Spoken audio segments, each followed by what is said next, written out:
Et bonjour à tous, on se retrouve cette semaine avec un épisode crucial pour nous qu'on a attendu pendant des semaines et des semaines. J'ai bien parlé de la peinture. Et oui, parce que ça fait des mois et des mois maintenant qu'on est sur ce chantier. Pour rappel, c'est notre premier investissement en immobilier locatif et on est en train de refaire du coup 5 appartements, une maison et un local commercial. Donc ça fait beaucoup. Et pour être plus efficace, on a décidé de faire du Fordisme, c'est-à-dire de faire toutes les étapes les unes après les autres. C'est-à-dire tous les placos, tous les sols, toutes les parties sanitaires, changer toutes les fenêtres, refaire tous les plafonds, et ainsi de suite, et ainsi de suite. Et vu le nombre de mètres carrés, c'est pour ça que ça nous prend des mois et des mois. On aurait pu faire appartement par appartement, moralement ça aurait été plus facile, mais ça aurait été plus long. Bref, on y a passé des semaines, et là on n'avait plus qu'une hâte, c'était de passer à la peinture, parce que c'est vraiment le truc qui fait basculer le chantier dans on est en train de travailler dur à on a presque fini, on en voit le bout. Et pour ne rien vous cacher, c'est la première fois que je peins au pistolet à peinture, parce que PA était absent ce jour-là et j'en avais marre de l'attendre. Ça faisait 2 jours qu'il rentrait trop tard et qu'il était trop fatigué pour s'y mettre. Donc j'ai décidé de prendre le taureau par les cornes et de le faire moi-même. Et franchement, je suis plutôt très contente du résultat. C'est pas si compliqué à faire. Après, encore une fois, on ne parle là que d'une sous-couche. Donc c'est-à-dire que c'est moins grave si jamais j'avais raté la sous-couche. Et surtout, ça se voit moins sur la peinture finale. Donc, c'était pas un très très grand risque. La seule difficulté, c'est un peu sur les plafonds. Là, on voit bien du coup à contre-jour, là où je suis passée, là où je suis pas passée. Quand on a le nez dessus et qu'on est en dessous, c'est pas aussi évident que ça. Et le résultat est quand même très bien, sachant que la sous-couche, en séchant, elle devient plus homogène, plus couvrante que ça. Donc, ça fait vraiment des murs blancs. Par contre, de peindre au pistolet à peinture, ça fait quand même un sacré brouillard qui retombe du coup sur la personne qui peint, notamment sur les plafonds. Et voilà ce que ça donne. Et c'est moi où il y a une petite ressemblance. Allez, je vous remontre. Non, vraiment, vous voyez pas ? C'est notre destinée. Toi et moi. La seule question, c'est... auras-tu ce qu'il faut pour devenir un mythe ? Je me permets une parenthèse ici parce qu'en faisant mes recherches pour trouver la bande-annonce de Furiosa, je me suis rendu compte que visiblement ça avait été un gros flop au cinéma et je trouvais que c'était pas du tout mérité. Donc n'hésitez pas à aller le voir sur les plateformes où il sera disponible parce que franchement c'est un film qui déchire.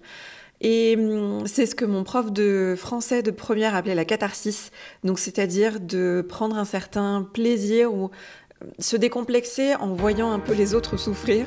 Et clairement, c'est ce qui se passe dans ce film-là parce qu'elle en prend plein la tronche. Et c'est un peu ce que vous vivez en regardant notre chaîne où on porte des trucs lourds, où on peint des plafonds à 22h alors que ça caille, ou sur d'autres chaînes de rénovation.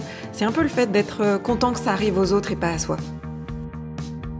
Enfin bref, au-delà de toutes ces considérations un peu philosophiques, et voilà le rendu du coup une fois que la sous-couche a séché. C'est déjà neuf, c'est déjà tout blanc partout, c'est déjà beau, on est content comme tout. Et le lendemain, le patron est revenu et donc on a pu commencer à peindre les plafonds. Donc là, on les peint en blanc mat. Encore une fois, là c'est pire, on peint blanc sur blanc. Donc il y a vraiment des endroits où c'est difficile. C'est pour ça que ça c'est vraiment bien de le faire à deux parce que moi pour le coup je me mets à contre-jour et je suis ce que fait PA et je suis capable de lui dire s'il y a des zones qui manquent, comme sur la vidéo précédente où il y avait une petite zone qu'il a rattrapée après parce qu'il manquait une bande.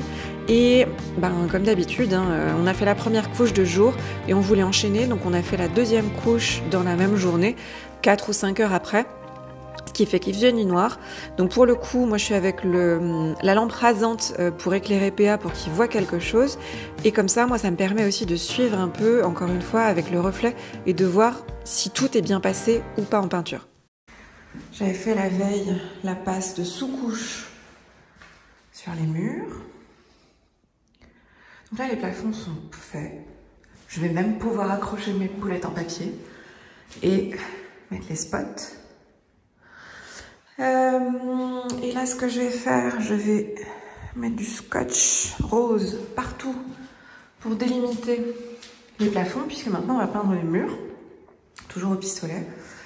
Donc pour ça, je mets une bande de scotch partout pour délimiter. Je mettrai, si je suis courageuse, un coup de pinceau avec du blanc pour éviter que la couleur des murs ne bave sur le plafond. Et après, je viens mettre une petite bâche qui est déjà sur un adhésif. Toc, ça ressemble à ça.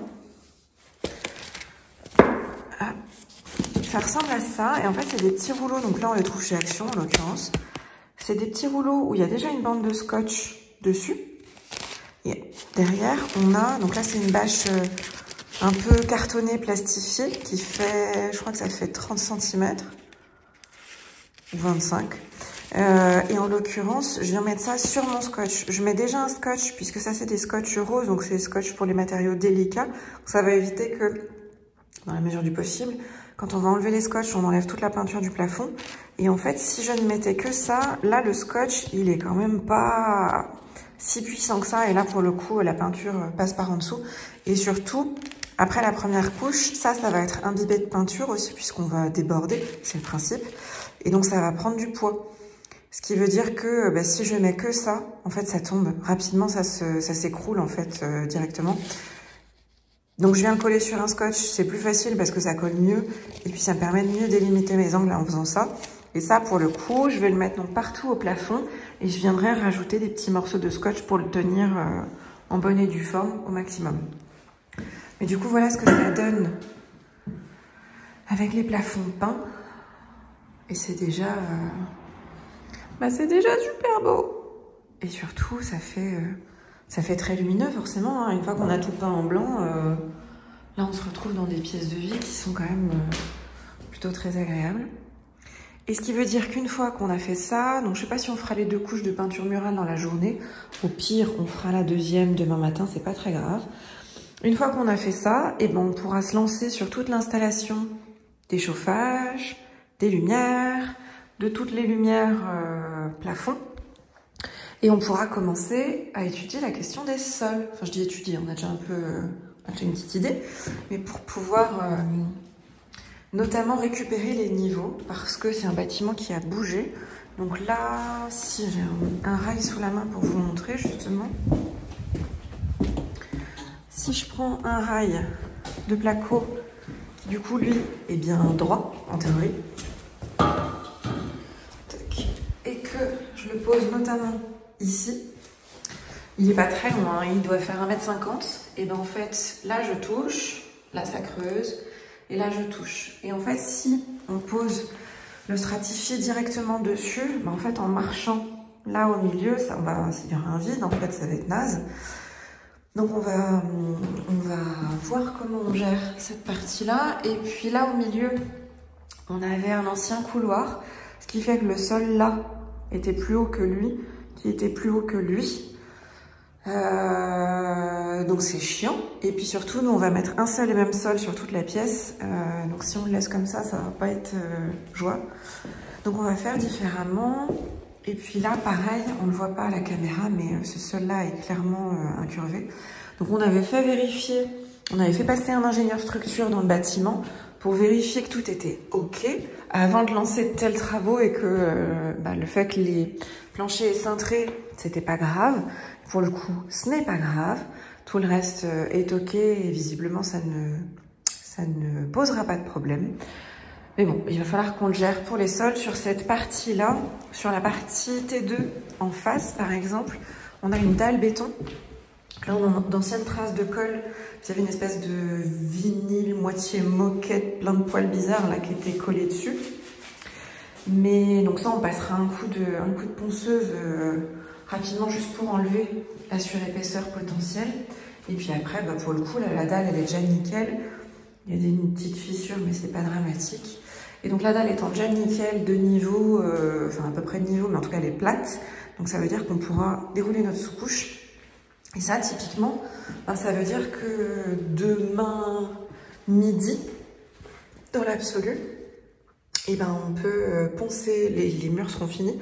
Donc on pourra poncer vite fait ça pour enlever le surplus de colle et de matière qui reste, dérouler la sous-couche et poser un sol ici, ce qui veut dire qu'on aura un T2 qui sera quasi fini, hein, j'ai envie de dire, parce que tout sera quasi bon.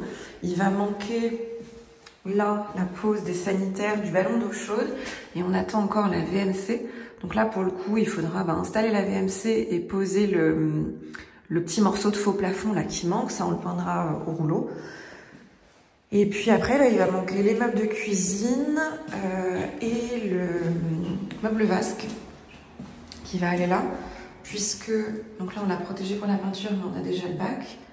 Il nous reste le carrelage à faire. Enfin, bref, ça veut dire qu'on a un appartement qui pourra être prêt très rapidement, finalement. Les deux T2, ils vont être prêts très rapidement. C'est plus les T3 où il faut qu'on gère le problème de sol. Et après, il nous restera toute la partie commun, puisque pour l'instant, c'est vraiment crassouille. Donc, on a non seulement les escaliers, là, on a un lino qui est posé collé, donc qui est sale, mais qui est en bon état. Donc, on le nettoiera et on va le garder, je pense. Là, il faudra qu'on fasse un sol sur cette partie-là. Et par contre, avant, en fait, ici, on avait cette moquette digne des plus beaux TGV ou des TER. Et donc ça, il faudra probablement qu'on le fasse remplacer. Je pense qu'on fera poser un lino. On verra quand on décolle ce qu'on trouve dessus. C'est un escalier en bois, hein. S'il est en bon état, pourquoi pas le mettre un petit coup de ponçage et le garder. Mais le ponçage de ça, je vous avoue que j'ai pas très envie de le faire. Donc on verra si on le garde ou si on appelle quelqu'un pour poser un vinyle comme ça, collé, qui sera durable. Et puis on a tous nos murs là, effet popcorn, qui sont vraiment vilains et en plus qui font mal. Parce qu'il y a un popcorn vraiment très prononcé, ce qui fait que si on a le malheur de passer en portant quelque chose et qu'on se prend le coude là-dedans, ça fait super mal. Donc ça, on va le poncer, l'égrainer avec un très gros grain et on posera une toile, je pense.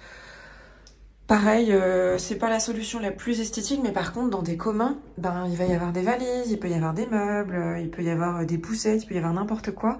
Et le fait d'avoir de la toile, ça va aussi rigidifier les murs, parce que si on fait des enduits tout beau, tout propre, tout neuf, au bout de 3 mois, il y aura des accros partout, ça va être enfoncé, abîmé, etc.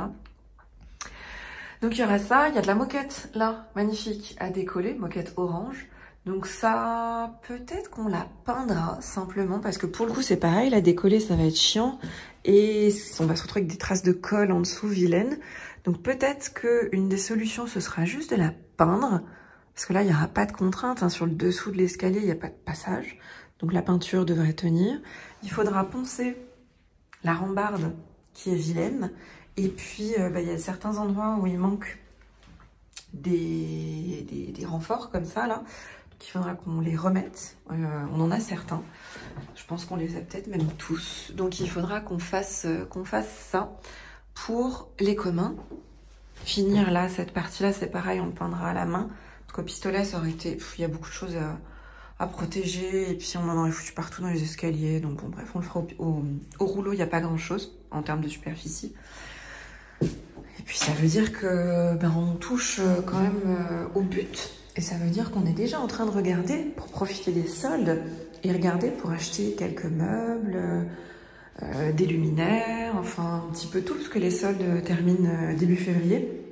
Nous, on n'a malheureusement pas terminé début février, mais ce serait bête, à 2 à 3 semaines d'intervalle, de louper les soldes. Donc on est quand même très contents. Et maintenant, je vais me coltiner tout le collage de scotch. Et ça, c'est un peu moins drôle.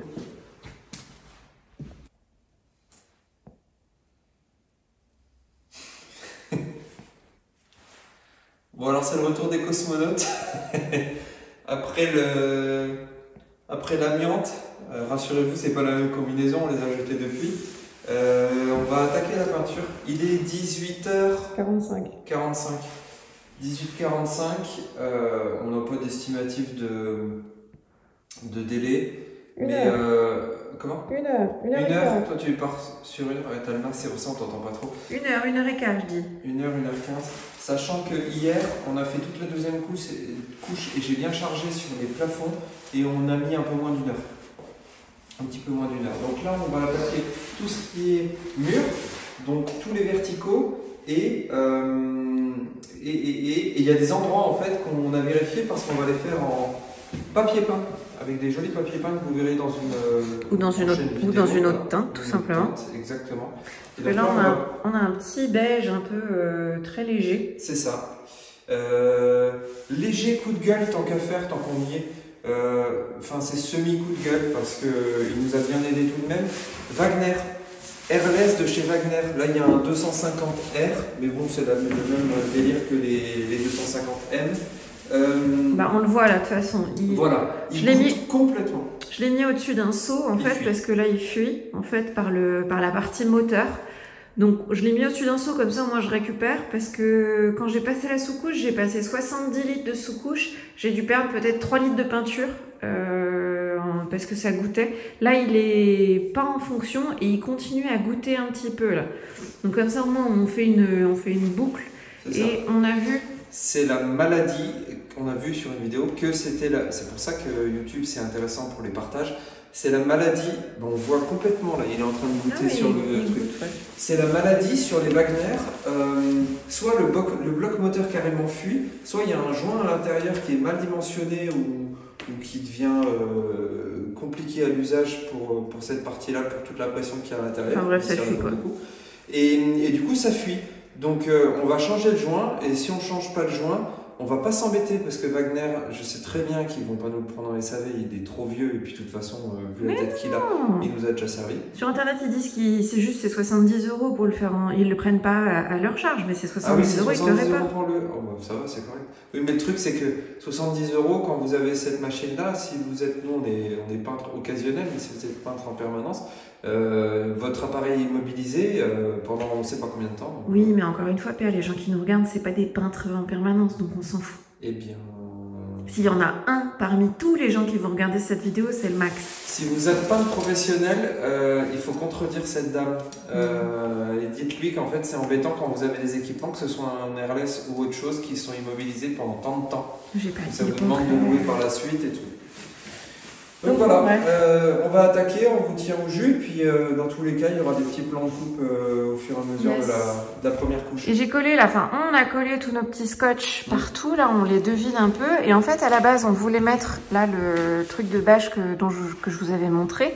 Sauf qu'en fait, cette saloperie ne tient pas sur le scotch rose. Il n'y a rien qui tient sur le scotch rose. Donc, merde, voilà, je l'ai dit. Ce qu'on va faire, c'est que... j'ai ce truc là en plastique qui séparait les tuiles quand on avait fait les couvertures. Et du coup, je vais le tenir au plafond. Et PA va faire attention. Et puis s'il y a du beige clair au plafond blanc, on mettra un coup de patte de lapin. Et puis tant pis, parce qu'on en a marre et qu'on veut avancer. Du coup, vous avez compris, comme j'avais les mains prises, j'ai pas pu beaucoup filmer. Et surtout, un beige très clair comme ça sur du blanc à la vidéo, ça rend pas grand chose. Et je pense que vous avez bien compris le principe du pistolet à peinture depuis le temps qu'on vous en parle. Juste pour vous donner une idée, voilà ce que ça donne en vitesse réelle sur la peinture de la moitié d'une pièce. Et j'en profite pour vous donner quelques chiffres parce que je sais que ça vous intéresse toujours. En surface au sol, là du coup on a environ 200 mètres carrés et on a 2 appartements T3 et 2 appartements T2 à peindre. En termes de temps, la sous-couche je l'ai fait toute seule, du coup il fallait gérer et la machine et la peinture. Donc c'était un poil plus long, j'ai dû mettre à peu près 3 heures toute seule pour faire la totalité de la sous-couche. Pour les plafonds, on a mis environ 1h30 par couche, donc à peu près 3 heures sur les 2 couches. Et pour les murs, on a mis 2h30 pour la première fois, on a été un petit peu plus rapide pour la deuxième couche. On va dire qu'on a mis 2h30 aussi pour faire simple. On va dire qu'on a mis 5 heures au total pour faire les murs. Ce qui veut dire qu'on a mis 11 heures au total pour peindre les 200 mètres carrés au total, sous-couche, plafond en 2 couches, mur en 2 couches. Et en termes de quantité, pour la sous-couche, j'ai utilisé 70 litres de peinture. Pour les plafonds sur les 2 couches, on a utilisé 40 litres. Et pour les murs sur les 2 couches, on a utilisé à peu près 80 litres de peinture. Ce qui nous fait au total 210 litres de peinture passée quand même. Et salut tout le monde. Je pense que ça résonne un peu parce que c'est tout vide, c'est tout prêt. C'est-à-dire que je vais vous montrer un peu, mais là on voit un peu la peinture de tous les appartements, donc sauf le duplex puisque le placo n'étant pas fini. C'est terminé. Il y a quelques retouches parce que forcément on a travaillé ça en bâche parce que on n'y arrivait pas. On l'avait fait sur les fois précédentes, sur notre maison précédente, de mettre les bâches comme j'avais prévu, les petites bâches en papier là. Je sais plus quel scotch on avait utilisé, mais force est de constater que sur le scotch rose, ça ne tient pas. Donc, bon, on réfléchira pour les prochains. Là, ce que je ferai, c'est que je prendrai une petite pâte de lapin et je nettoie, enfin, je remettrai un coup de blanc au plafond sur les quelques endroits où ça a un petit peu bavé. Il n'y a pas grand-chose. Et de toute façon, il va falloir aussi que je prenne un pinceau pour aller refaire derrière les nourrices. Comme ça, là, parce que du coup, bah, c'est impossible à bâcher autrement. Donc, on les avait bâchés en carré autour. Et là, on a encore le placo derrière. Donc, il reste quelques retouches de peinture à faire. Je vais faire ça peut-être aujourd'hui. Et je vais vous montrer ce que ça donne sur les appartements qui sont du coup presque prêts. Donc, si je me mets avec un grand angle, la qualité d'image est pas bonne. Là, vous voyez sur un angle normal, ça ne pixelise plus, c'est joli, c'est tendu. Mais bon, pour que vous puissiez comprendre, on va se remettre en grand angle. Donc là, pour rappel, on aura la chambre là-bas. Là, on aura une verrière, puisqu'on a 2 fenêtres dans cet appartement. Une ici et une là-bas. Et donc le principe, ça va être de laisser passer au maximum la lumière à travers tout l'appartement. Et là, on aura les WC et la partie technique avec le ballon d'eau chaude. Tout le mur là nous servira de cuisine et cette partie-là servira de salon avec un canapé qui ira sur ce mur-là. Ce mur-là n'est pas peint parce qu'il aura une autre couleur que la couleur un petit peu beige qu'on a sélectionnée avec l'archi d'intérieur pour les murs. Et hier, on a eu fini de mettre la peinture. Qu'est-ce que j'ai fait en premier? J'ai accroché mes boules en papier. Petit plaisir personnel de pouvoir sortir ces trucs-là que j'avais achetés il y a assez longtemps finalement pour pouvoir les poser. Hier soir, j'ai commencé rapidement à préparer aussi la sous-couche. Donc il y a quelques découpes à faire et surtout je vais la scotcher pour éviter qu'elle roulotte comme ça et qu'elle se promène. Donc sous-couche prête et les garçons hier m'ont monté tout le parquet qui était dans le local commercial en bas. Donc là, on est au premier, ils ont monté ce qu'il fallait en termes de bottes. Là, il va nous en manquer quelques-unes. Et au deuxième, ils ont monté aussi toutes les bottes. Et ça veut dire qu'on pourra poser le parquet ici et ce sera magnifique. Ce qui veut dire qu'il reste les spots à accrocher. Bon, bien sûr, la cuisine à poser sur ce mur-là. Le plombier revient mi-février pour poser WC, ballon d'eau chaude, vasque de salle de bain, la totale. Et puis après, il ne restera plus qu'à cliquer les caches sur l'appareillage et on sera OK. Et là, on a donc la petite salle de bain avec un coin machine à laver. Et là, il y aura donc un meuble vasque, une prise de crédence et un miroir rétroéclairé, je crois, sur celui-ci. Ou alors c'est un miroir avec une petite applique, je ne sais plus. Le bac est posé et il va nous rester à carreler là. Et c'est le même carrelage qu'on a utilisé dans l'atelier, qu'on aime beaucoup, qui ressemble à ça. Et donc qui va hyper bien avec la couleur des murs. De toute façon, ça avait été sélectionné pour que ça matche. Et puis après, installer les radiateurs, les tringles à rideaux, et puis monter les meubles. Et puis ce sera parti. Donc pour rappel, à la base, on avait un objectif de finir tous les appartements pour la fin février. Alors j'y crois toujours pour les appartements de l'immeuble. Le duplex n'étant pas fini, ils n'ont pas encore fait les bandes à joints, ils n'ont pas plaqué, etc. J'ai un peu du mal à croire qu'on va y arriver dans les temps, enfin dans ces temps-là, mais au pire on aura peut-être 15 jours d'écart, parce qu'une fois qu'on n'aura plus que celui-ci à faire, ça ira plus vite. Là on rentre dans un T3, on aura un coin cuisine un peu en L là-bas, là une table, à la base elle est ronde, on verra une fois que les meubles de cuisine seront posés le débattement qu'on a, mais sur les plans elle était ronde avec des assises. Là un coin canapé dans le fond, télé ici, donc avec une grande pièce de vie traversante. Là, ah bah tiens, j'ai oublié d'enlever la bâche là-bas. Là, une chambre, une première chambre, pareil où j'ai installé ma boule en papier. Et le mur là-bas sera d'une autre couleur, donc c'est pareil, il n'est pas peint, le mur de la tête de lit. Et on a un couloir distributif avec une deuxième chambre, avec un petit rangement intégré. Et là, c'est le mur là qui sera d'une autre couleur. Là, on aura au fond, comme d'habitude, le ballon d'eau chaude et la machine à laver. Avec un rideau qui permettra de cacher tout ça. Là, un espace WC. Et là, la grande salle de bain. Elle est agréable, cette salle de bain là. Elle est immense. Et donc, la douche, toujours avec notre carrelage. Le coin meuble de salle de bain, où là, il y aura une double vasque. Ça paraît pas sur la vidéo, mais on a les 120 cm de large. Et là, je pense qu'on mettra un petit fauteuil, une assise, quelque chose. Et bon, je vais pas vous refaire l'article au 2e étage, parce que c'est la même chose. Mais est-ce qu'on voit bien par là? On voit bien le tendu en fait de la peinture au pistolet. Ça donne vraiment un effet... Alors ça, c'est des marques d'enduit qu'on voit là. Mais sinon, la peinture en elle-même, elle donne vraiment un effet qui est hyper tendu, qui est super. On est sur une peinture satinée pour le coup. Et quand je parlais de retouche, je parlais notamment de ça. Là, c'est-à-dire qu'on avait bien la marque de notre scotch qui a fonctionné. Et pour le coup, ça a un petit peu bavé parce qu'on avait là des angles bizarres. Donc là, dans l'angle, il faut que je remette du beige parce que c'était inaccessible avec le pistolet, sinon on en foutait partout sur le plafond. Et là, pour le coup, on a un petit peu bavé au-delà du scotch. Et donc ça veut dire que je vais prendre une petite pâte de lapin, puis je vais venir mettre juste un coup sur les quelques endroits comme ça qui ont bavé. Pour que ce soit nickel. Et voilà pour ça. Et pour info, de l'autre côté, côté duplex, les plaquistes reviennent la semaine prochaine. Du coup, ils en ont pour peut-être 2 petites semaines à finir de plaquer et faire toutes les bandes à joints.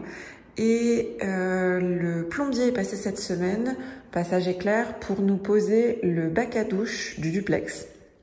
Donc on peut aussi attaquer la faïence de l'autre côté. Et voilà, nous cette semaine, on va poser les spots. Comme ça, ce sera fait. On posera peut-être aussi les radiateurs. Non pas que ce soit une urgence, mais en fait, c'est que ça prend de la place. Parce qu'il y a une quinzaine de radiateurs qui nous attendent dans le local commercial. En fait, tout ça, ça prend de la place. J'ai mes 5 ballons d'eau chaude, mes 5 WC, mais j'avais tout mon carrelage, tout mon parquet, une quinzaine de radiateurs, tous les spots. Enfin, à chaque fois, ça finit par prendre de la place. Donc, on va aussi désengorger un peu tout ça en installant tout ce qui peut être déjà installé, je pense. Et puis, on va commencer les sols. Notamment les sols là sur celui-ci, parce que celui-là il avait une dalle en béton, donc c'est plus simple, ça va aller plus vite. Là, il y a à boire et à manger entre les anciennes faïences, les anciens carrelages, un ancien lino, une ancienne moquette. Là, on a dû rehausser un peu les niveaux parce qu'on était en dessous avec de l'OSB. Là, ça creuse, là, ça penche. Donc bon, celui-ci par exemple, je pense qu'on le fera en dernier pour des questions de facilité. Et puis parce que moralement, ça nous fera du bien aussi d'avoir déjà fait les parquets sur plusieurs appartements. Ça va nous permettre aussi, même si on peut le faire avant, c'est un peu mental là pour le coup, mais ça va nous permettre de nous débloquer également pour commander d'autres matériaux, notamment les cuisines. Parce que là, même si on a déjà les cotes de mur à mur, même si on peut déjà le faire, je vous avoue qu'on se projette moins. Et puis, c'est pas comme si on faisait rien d'autre. Donc, une fois que les parquets seront faits, eh ben, on pourra commander toutes les cuisines, commander aussi le mobilier. On va essayer de profiter des soldes pour pouvoir faire ça là le plus rapidement possible avant le début février. Donc, le T2 ici et le T2 au-dessus pourront être mis en parquet assez rapidement parce qu'ils sont en bon état. Les 2 T3, c'est plus discutable. Celui-là, c'est vraiment pas terrible. Et celui du dessus, il y a un parquet qui avait été réagréé, bizarre, avec plein de matériaux divers et variés qu'on n'arrive pas toujours à enlever. Donc on verra. Il faut qu'on se penche sur la question aussi. Mais je pense qu'on va mettre en parquet les 2 T2. Déjà, ça va nous permettre aussi, peut-être tout simplement, si on n'installe pas les radiateurs en face, au moins de les stocker aux bons étages et de désengorger le local commercial. Et puis voilà, ça commence vraiment à ressembler à quelque chose. Et puis, comme j'avais dit, il nous restera tous les communs à faire. Mais ça, je pense qu'on le fera en dernier. Ça nous intéresse moins. Puis c'est chiant, les petites pièces. Voilà. On vous remercie beaucoup de nous avoir suivis. Je dis on parce que PA est parti faire un trail de 30 km avec quasiment 1 km de D+. Faut croire que il dépense pas assez d'énergie encore sur le chantier pour aller faire ça le dimanche matin. Merci à tous de nous avoir suivis et puis à la semaine prochaine.